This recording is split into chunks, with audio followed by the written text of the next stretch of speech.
अन्य महत्वपूर्ण समाचार की बात करिए तो सांसद देवसिंह चौहान, धारासभ्य राजेशभाई झाला, खेड़ा कलेक्टरना प्रयत्नों तंत्र द्वारा बद्रीनाथ में रस्तो खुल्लो करायो। तात्कालिक रस्तो खुल्लो करीने अवरजवर चालू करवामां आवी छे, जेथी प्रवासीओए सांसद और धारासभ्योनो आभार व्यक्त कर्यो छे। उल्लेखनीय छे के जोशीमठथी बद्रीनाथ रोड पर भूस्खलन थता रोड बंध थयो हतो।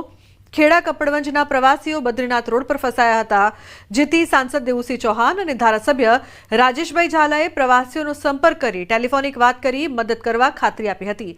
रस्तो खुल्लो थता प्रवासीओए राहत मेळवी। जूनागढ़ जिला में माणावदर तालुकाना पादरडी गामे लोको जीवना जोखमे नदी पार करी रह्या छे। ओजत नदी पर आवता गामडाओनी हालत खूब ज दयनीय बनी छे।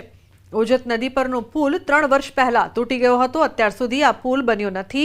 एक तरफथी बीजी तरफ जवा माटे लोकोने नदी पसार करवा दोरडा अने टायरनी मददथी नदीने पसार करी रह्या छे, तेमज बाळकोने अभ्यास करवा माटे पण आ ज परिस्थितिमांथी पसार थवुं पड़े छे। खेडूतो देशी जुगाड़ करीने नदी परथी पसार थाय छे।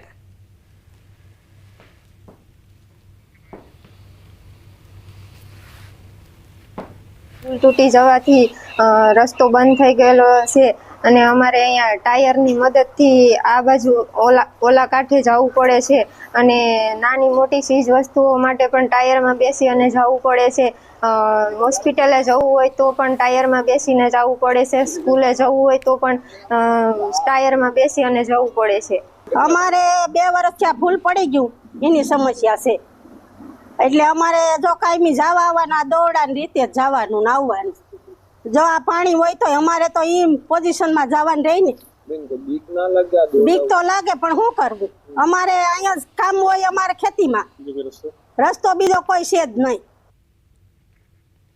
તમે દ્રશ્યોમાં જોયું કે કેવી રીતે આ ગામના લોકો જીવના જોખમે નદી પાર કરી રહ્યા છે। જો થોડીક પણ ચૂક થાય તો તે નદીમાં પણ ખાબકી શકે છે, પરંતુ ગામ લોકો આવી રીતે જીવ જોખમમાં મૂકવા મજબૂર છે। તે લોકો આ વિશે રજૂઆતો પણ કરી ચૂક્યા છે, છતાં કોઈ નિરાકરણ નથી આવતું। 300 થી 400 વીઘા જમીનમાં ખેતી કરતા ખેડૂતોને ખેત મજૂરો લઈ જવા તેમજ ખેતીની વસ્તુઓ લઈ જવા માટે પણ દોરડા વડે લટકીને પસાર થવું પડે છે।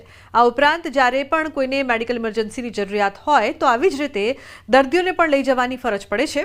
આ મામલે ધારાસભ્યનું કહેવું છે કે સિંચાઈ વિભાગ દ્વારા આરએનબીને સર્વે કરી અને પુલ બનાવવા સૂચન કર્યું હતું, પરંતુ આરએનબી વિભાગ દ્વારા જે તે સમયે કામગીરી કરવાનો ઇનકાર કર્યો હતો।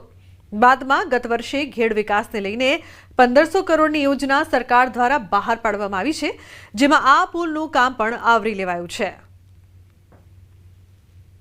તંત્રને કીધું કોઈ કાર્યવાહી છે નહીં, કાયમ ટીંગાઈને જવું જીવને જોખમે, બરોબર।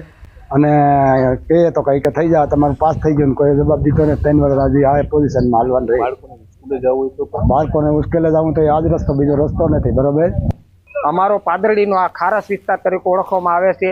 ઓજત નદી અહીંથી 2 ભાગમાં ફંટાય છે અને અહીં જે પગપાળા પુલ હતો એ જૂનાગઢમાં ફ્લડ આવતા 3 વર્ષ પહેલા એ બ્રિજ તૂટી જવાથી અહીંના ખેડૂતોને પારાવાર નુકસાનીનો સામનો કરવો પડે છે। ટાયરમાં બેસી અને જે ખરેખર અહીં એક જીવના જોખમે સામે કાંઠેથી આ કાંઠે, આ કાંઠેથી સામે કાંઠે ખેડૂતોએ પોતાના માલ અને વિદ્યાર્થી એના બાળકો એના માટે આ અવર જવર કરવી પડે છે। ન્યૂઝ 18ની ટીમે પણ દરરોજ ખેડૂતો જેમ પસાર થઈ રહ્યા છે તે જ રીતે જીવના જોખમે ટાયરમાં બેસી અને આ નદી પસાર કરી હતી। ખરેખર ગામના લોકો કેવી રીતે દરરોજ આ નદી પરથી પસાર થતા હશે તે વિચારવા જેવી બાબત છે। આપ જોઈ શકો છો કે ન્યૂઝ 18ની ટીમ હાલ જીવના જોખમે એક ખેતરેથી બીજા ખેતર તરફ જઈ રહી છે અને સીધા જે દ્રશ્યો છે માણાવદર તાલુકાનું પાદરડી ગામ છે કે અહીંયા રસ્તો ન હોવાથી આ ખેડૂતો દ્વારા આ ઝીપલાઇન બનાવવામાં આવ્યું છે। જીવના જોખમે દરરોજ ખેડૂતો પસાર થઈ રહ્યા છે।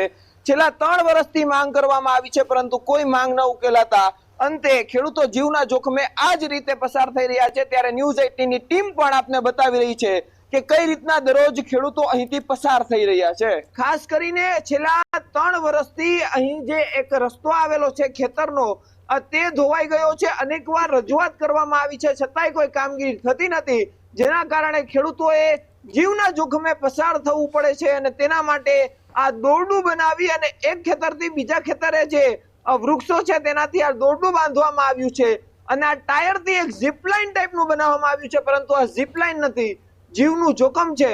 જ્યારે તંત્ર વહેલી તકે જાગે એવી માંગ ખેડૂતો કરી રહ્યા છે। બકાઈ ન્યૂઝ 18 ગુજરાતી માણાવદર। તો છોટાઉદેપુરના બોકડિયા ગામમાં નદી પર પુલ ન હોવાના કારણે લોકો પાણીમાં પસાર થવા મજબૂર બન્યા છે। ગામના એક ભાગથી બીજા ભાગે પાણીમાંથી જવા મજબૂર છે। ચોમાસામાં નદીમાં ભારે પ્રવાહ હોવાના કારણે શાળા, આંગણવાડી, દૂધ ડેરી, હોસ્પિટલ જેવી મૂળભૂત જરૂરિયાતો સંપર્ક વિહોણી થઈ જાય છે। પુલના અભાવે બાળકોના અભ્યાસથી લઈને દર્દીઓની સારવાર અને ખેડૂતોના કામકાજ સુધી દરેક પર અસર થાય છે। ઘણા સમયથી પુલની માંગ છતાં કોઈ કાર્યવાહી થતી નથી। ગામ લોકોની સ્પષ્ટ માંગણી છે કે કોઈ અનિચ્છનીય ઘટના બને તે પહેલા પુલનું કામ તાત્કાલિક હાથ ધરવામાં આવે। તો બહુ પડે ને, અહીં જવાનું આવવાનું રોજ ખેતરમાં જવાનું, ખેતરમાં તુષાર લઈને આવવાનું, પાછું ખાસ ભેંસો માટે તો ઉતરવા કેવી રીતે? પાણી વધારે આવે તો અમારે ઉતરાય નહીં, તકલીફ ને કાયમ જવાનું, કઈ બી જવાનું હોય તો પણ નદી આવી જાય એટલે જવાય જ નહીં। ઉદયપુર જવા હોય કે ગમે કોઈક બીમાર હોય તો પણ ના જવાય। આ બાજુ અમારે 108 ને ફોન કરે પણ આવે ખરી, પણ આ બાજુથી આવે, આ બાજુ કઈ કે નંદીમાં ઉસકી લેક આવવામાં બહુ તકલીફ પડે। અને કેટલા વર્ષો થઈ ગયા પણ કોઈ પોલની જોગવાઈ આવી નહીં। સરકાર કરી આલતો હોય તો સારું છે, પોલ બાંધી આપે તોય સારું છે। અહીં બહુ મુશ્કેલ પડે। 4 મહિના તો એવું જ કે ગાડીઓ ઘોડા આમાંથી જ નીકળતા છે અને 108 વાળો કોઈ બીમાર થાય તેને ઉચકી લઈને આ બાજુ રસ્તે નીકળવું પડે છે। અધાગારી આવે તો એ આવી નહીં શકતા। અહીં સુધી નદીમાં અણગાર બધા રોકાઈ ગયા હતા, એ બી વરસાદમાં કરી દીધું પણ એની ખબર ના પડે કે અમે કરી દીધું એમ। આ પાછી ડિલિવરી કેસમાં વધારે કોઈક બીમાર થાય તો બીમારમાં કોઈક એ જાતે દવાખાને મરી હો જાય। અમારે 2-3 કેસ એવા થયા, મરી ગયા, શું કરવું? અમારે બધે ખેતરોમાં જવાનું તકલીફ છે। 4 મહિના સુધી તકલીફ પડે। કોઈકને ડિલિવર થાય તે તકલીફ પડે, કોઈક દવાખાનામાં જવા હોય તે તકલીફ પડે। એ સમસાણ અહીંયા છે, નિશાળ અમારે અહીંયા છે, જૂના પટેલ ફળિયા, કોઈ છોકરા આવવાનું તકલીફ પડે, માહતેર આવવાનું તકલીફ પડે। 4 મહિના અમારે તકલીફ પડે એટલે સરકાર અમને પોલ દે। છોટાઉદેપુર જિલ્લાના અંતરિયાળ વિસ્તારમાં આવેલું કોળ બોકડિયા ગામ, જે ગામને વચ્ચેથી જે પસાર થતી જે નદી છે, જેના કારણે ગામના લોકોને અવારનવાર મુશ્કેલીનો સામનો કરવો પડતો હોય છે। આપ જોઈ શકો છો કે આ ગામના જે લોકો જે છે નદીની વચ્ચોવચ્ચ ઊભા છે। આ જે રીતે નદીની અંદર ઊભા છે એ જ રીતે આ જ નદીમાંથી પસાર થઈને તેઓને મુખ્ય મથક એટલે છોટાઉદેપુર તરફ જવું હોય તો આ જ નદી પસાર કરવી પડતી હોય છે। ચોમાસું જ્યારે હોય છે ત્યારે પણ આ ગામના લોકો